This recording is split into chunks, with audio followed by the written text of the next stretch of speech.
نسبت حضور نال ہو جائے اللہ وہ نال پیار کرتا ہے.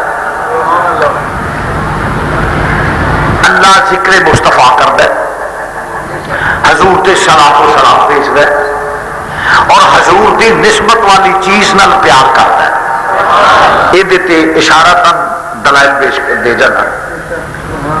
فرمایا کہ جدی نسبت حضور نال ہو جائے میرے نزدیک وہ چیز محترم ہے, مقدس ہے, عزت والی ہے, فضیلت والی ہے, وقار والی ہے. فرمایا کہ میں اس چیز نو پیار کرنا میرے نزدیک دی بہت بڑی اہمیت ہے.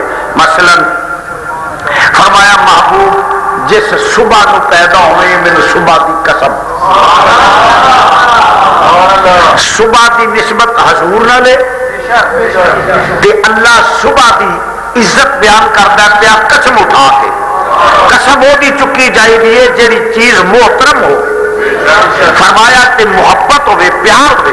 اللہ نے فرمایا جس صبح کو محبوب پیدا ہو مجھے اس صبح کی قسم. اللہ کی قسم اٹھانے کا مطلب یہ ہے کہ لوگوں جس صبح کی, حالانکہ ہر صبح کرنے والا خدا ہے, ہر شام کرنے والا خدا ہے, دن دینے والا خدا ہے, رات دینے والا خدا ہے. یہ سارا نظام کائنات چلانے والا اللہ, دن اس کے, رات اس کے, صبح اس کی, شام اس کی, عصر اس کی, ظہر اس کی, آدھی رات اس کی, دن کے 12 بجے تو اس کے, سورج چاند ہر چیز اس کے. مگر اللہ وحدہ لا شریک نے فرمایا, اللہ وحدہ لا شریک نے فرمایا کس صبح کی قسم اٹھائی کہ محبوب جس صبح کو تم دنیا میں تشریف لاؤ مجھے اس صبح کی قسم. حالانکہ محبوب کو بھیجنے والا کون ہے؟ اللہ.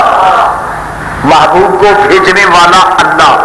تو جس صبح کی قسم اللہ اٹھائے تو اللہ کا یہ قسم اٹھانے کا مقصد کیا ہے؟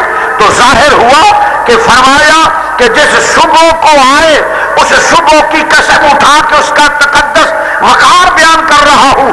اس سے سمجھو کہ میرے محبوب کی عزت و عظمت کیا ہوگی. مجھے صبح کی قسم, کیونکہ صبح کی نسبت حضور سے ہے. آگے چلے. فرمایا محبوب جس زمانے میں تشریف لائے ہو مجھے اس زمانے کی قسم. اب زمانے تو سارے اللہ کے ہیں, یہ ہے اس سے آگے جو آئیں گے, اس سے پچھلے والے جو گزرے ہیں, ہر شام و سحر اس کا ہے, ہر زمانہ اس کا ہے. تو بلکہ حضور کی حدیث ہے کہ زمانے کو برا نہ کہو, اس لیے کہ زمانہ تو خدا کی ذات جیسے کہے گی ویسے ہوگا نا. تو فرمایا مجھے اس جس زمانے میں تشریف لاؤ مجھے اس زمانے کی قسم. یہ کہنے کا مطلب ہے کہ یہ اگر زمانے, پورے زمانے کی نسبت حضور سے ہو جائے تو وہ زمانہ بھی میرے نبی کا جس نسبت ہو جائے تو اللہ کے نزدیک وہ زمانہ بھی محترم ہے کہ جس زمانے میں حضور تشریف لائے مجھے وہ زمانہ محترم ہے. تو زمانے کی عزت و عظمت دکھانا مقصود ہے, سمجھانا مقصود ہے. آگے چلیے. فرمایا محبوب جس زمانے میں آؤ اس زمانے کی قسم. پھر فرمایا جس شہر میں بسو, حاضر بلد, قرآن کے الفاظ ہے, جس شہر میں بسو مجھے اس شہر کی قسم. اللہ پکی اینٹوں کی قسمیں نہیں اٹھا رہا کہ بلڈنگیں بہت شاندار ہیں اس لیے قسمیں اٹھا رہے, نہیں. فرمایا جس شہر میں بسو مجھے اس شہر کی قسم. ہاں وہ کھجور کے درخت اور کچی کلیاں وہاں موجود ہو, لوگ قسم پوچھنے کی حالت میں دن گزار رہے ہیں, کھانا کم, صحرا, پہاڑ. فرمایا مجھے اس شہر کی قسم جس شہر میں بستے ہو. اگر عمارتوں کی قسم حسن و جمال کی کھانی ہوتی تو دنیا میں اور شہر موجود تھے, مگر فرمایا محبوب جس شہر میں بسو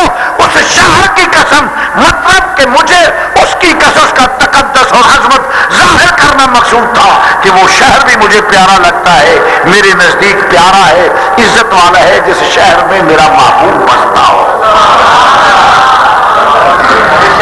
جس زمانے کی نسبت زمانے کی قسم، جس صبح کی نسبت صبح کی قسم، جس شہر کی نسبت اس شہر کی قسم، اس شہر کی قسم۔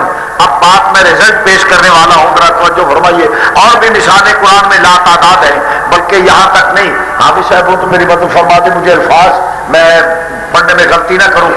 فرمایا محبوب جو تجھ سے پیار کرتے ہیں وہ جن سواریوں پہ سوار ہو جائیں، وہ جن سواریوں پہ سوار جو تیرے نام پہ جان قربان کرنے والے ہیں، جو تیرے نام پہ تن من دھن قربان کرنے والے ہیں، وہ جن سواریوں پہ سوار ہو جائے، ان سواریوں کے شموں سے جو دھول اٹھتی ہے، وہ جو گرد و غبار اٹھتی ہے، مجھے اس گرد و غبار کی قسم جو تیرے نام پہ کٹنے کے لیے تیار ہے۔ اگر آیا کریمہ ذہن میں ہے تو مجھے والعادیات ضبحا فالموریات قدحا، کہ مجھے ان سواریوں کی قسم جن سواریوں پہ تیرے نام پہ قربان ہونے والے، یہ بدر احد حنین کربلا کہیں بھی ہو، کوئی جو تیرے نام پہ سواریوں پہ سوار ہو کر جا کے کٹنے کے لیے تیار ہے،